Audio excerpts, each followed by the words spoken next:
everyone, this is Joanne Picknoll. Welcome to my CRC for honeybee products presentation called A New Approach to Inform Restoration and Management Decisions for Sustainable Apiculture. I will demonstrate this approach with a Western Australian case study. Before I begin, I'd like to thank my supervisors, Dr. Michael Renton and Dr. Peter Poot, for their help and supervision on my PhD project to date and briefly introduce the topic. So let's get started. A range of public, private and industrial lands may be restored with honey plants to increase the amount of resources available for beekeepers and for landowners.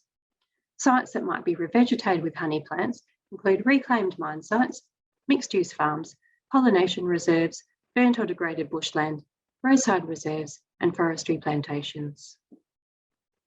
The revegetation of apicultural sites will become increasingly important as we see an increase in the demand for pollination services, honey and other bee products, yet a decline in the amount of resources available for beekeepers. Unfortunately, methods to help inform revegetation of apicultural sites are currently limited. We have therefore developed an approach that can be used to help with informing questions and site designs. To demonstrate our approach, we'll consider the following hypothetical example. Kim has recently purchased an organic farm on the Swan Coastal Plain. She sells marron, apples, oranges, mango, and a little honey. She has 9 hives. Surrounding Kim's property are areas of bushland with parrot bush and marri. She also has cleared pasture used by the previous owners to run sheep and cattle. She would like to plant this area out with known Western Australian honey plants. These are some of the species Kim is considering planting. However, she doesn't know if she should plant equal areas of each plant species or different areas. She also doesn't know how many hives she would need to purchase. Our approach can help Kim answer these and other questions. It is centred on a model of honey production that allows the users to test key site design questions and see how changes to these questions might affect honey production. Most importantly, it allows the user to balance the amount of plants flowering at the site with the bees' resource demands. The approach requires input data on the plant species already growing on the site that are known honey plants and the species that are being considered for planting. Important background information is available in our recently published paper that's available online. It also has important background information for anyone considering revegetating a site with honey plants. So back to our case study. As you remember, Kim didn't know whether she should plant equal areas of each plant species or different areas. She is considering 4 different planting scenarios. Scenario 1, to leave the site as it is. Scenario 2, to plant equal areas of each plant species. Scenario 3, to plant greater area of the higher producers. And scenario 4, where Kim synchronises the resource supply to the bees' demands. For example, planting greater areas of spring and summer flowering plants when we believe bees may need to use the resources more. She also doesn't know how many hives she should purchase.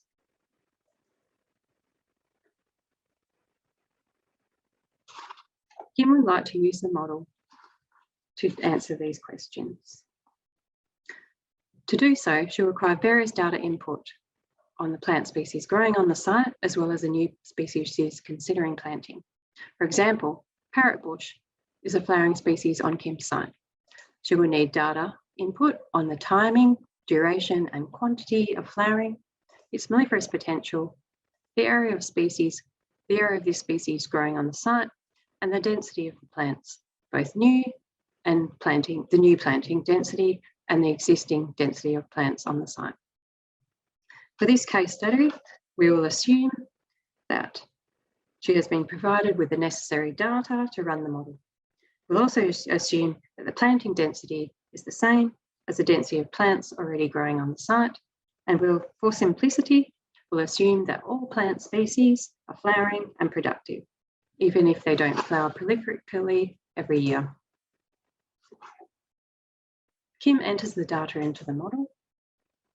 For each scenario, she changes the area of each plant species. Although the total area of planting is the same, the proportion of each species for each scenario is different, and she runs the model. The model produces outputs and predicts the bee population, the hive population demographics. It predicts the number of eggs, larvae, capped larvae, pupae, hive adults, and foragers. The number of foragers are particularly important because they determine the amount of resources that might be collected by the hive. But the number of each life stage is also important because it determines the amount of resources that might be consumed by the hives. The model also produces other outputs. These are outputs for scenario 1, where Kim leaves the site as it is. Each of these 3 graphs are shown on a scale of a year. The first graph shows the nectar production for each of the plants flowering on Kim's site presently. Each bar represents a fortnight of the year, starting with January and finishing with December. The next graph shows the available resources, the resources collected and consumed at the site. The black line shows the resources supplied at the site. The red line shows the amount of resources that might be collected by a hive, and the green line shows the amount of resources that might be consumed by a hive. The black dotted line accounts for the fact that bees cannot collect and find all of the resources. The graph also shows that sometimes the resources are in oversupply. That is, there are more resources flowering than what the bees can collect. And sometimes the resources are in undersupply. That is, there are not enough resources to support Kim's 9 hives. The third graph shows the honey yields for the site. Scenario 2, where Kim plants equal areas of each plant species, is shown here. The first graph shows the nectar production for each of the plant species per fortnight. The next graph shows that sometimes the resources are in oversupply, particularly in autumn and winter, and sometimes they're in undersupply. The third graph shows the honey yields for scenario 2 for the year. As you can see, it's greater than the original site shown in the top left corner. These are the outputs for scenario 3, where Kim plants more of the higher producers.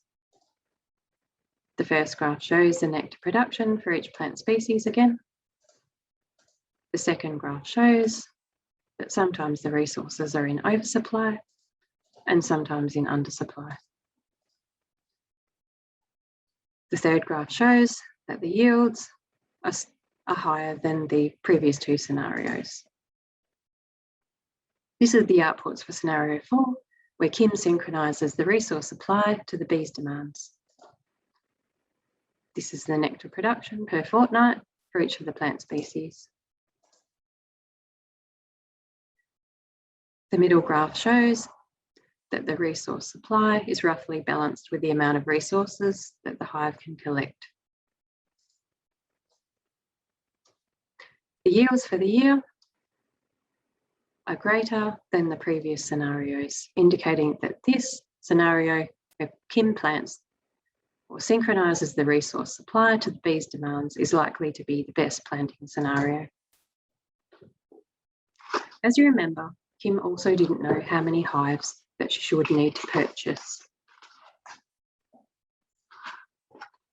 She runs the model again for each scenario, this time increasing the number of hives by 2 till she gets to 200 hives.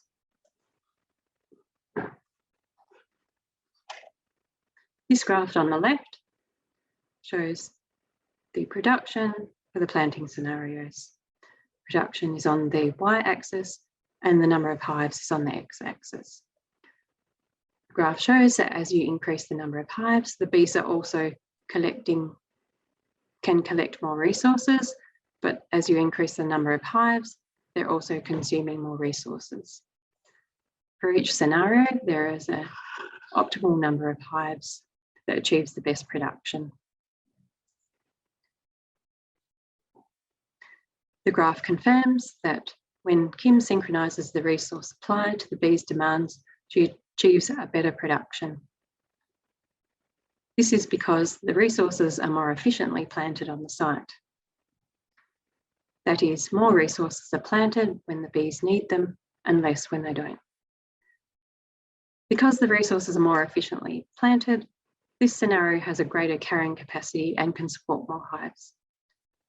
The graph shows that 40 hives would be the best number of hives for this scenario. The table on the right shows the yields and expected total production for this particular scenario. The yields and production is high because this is a close to optimal solution. In conclusion, we have shown that the proposed approach allows you to predict how different plant and hive scenarios affect production. This makes it a useful tool for informing plant and hive decisions before significant financial investments on purchasing hives and restoring sites.